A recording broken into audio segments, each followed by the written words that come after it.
अब हमने colour selection कैसे करनी है अपनी स्किन के ऊपर। सबसे पहले हमें कैमोफ्लेज करना है। कैमोफ्लेज करने के लिए हमें मतलब कि जो भी हमारे पिगमेंट्स ऊपर फेस पे नज़र आ रहे होते हैं, हमने इन्हें हाइड करना है। डार्क कलर से हमने इन्हें हाइड करना है। तो कैमोफ्लेज के लिए आप ये वाली इनकी एक्वा की यूज़ कर सकती हैं।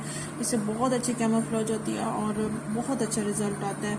बिल्कुल भी आपको किसी और बेस या किसी और चीज़ में करने की ज़रूरत नहीं। अगर आपके मतलब के फेस के ऊपर रेड पिगमेंटेशन आ रही है, रेडिश आ रहा है, तो आप SC1 उठाएं, आप इससे कर सकती हैं। इससे भी बहुत अच्छा रिजल्ट आएगा, पिगमेंटेशन कवर हो जाएगी आपकी।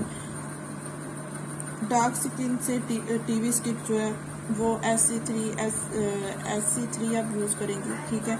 इसके ऊपर लोज पाउडर जो है वो आप SC1 का यूज़ करेंगी। ये इनका लोज पाउडर SC3 अगर आपने बेस यूज़ किया तो आप इसके ऊपर लोज पाउडर SC1 का यूज़ करेंगी।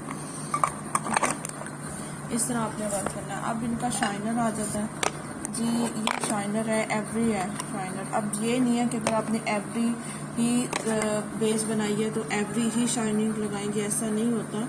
कि आप जब भी बेस बनाते हैं तो एक टोन आप पीछे हट के रख के बनाते हैं, उसको ज़्यादा डार्क, मतलब कि अगर आप बहुत फेयर है तो आप बहुत ज़्यादा फेयर टोन नहीं उठाएंगे, आप थोड़ी सी लाइट टोन उठाएंगे। तो ये हमारी जो एवरी जो इसका शाइनर है, ये इसका रिजल्ट बहुत आला है। मैं वो दिखा देती हूँ थोड़ा सा। ये देखें इनका शाइनर कितना अच्छा है, ठीक है।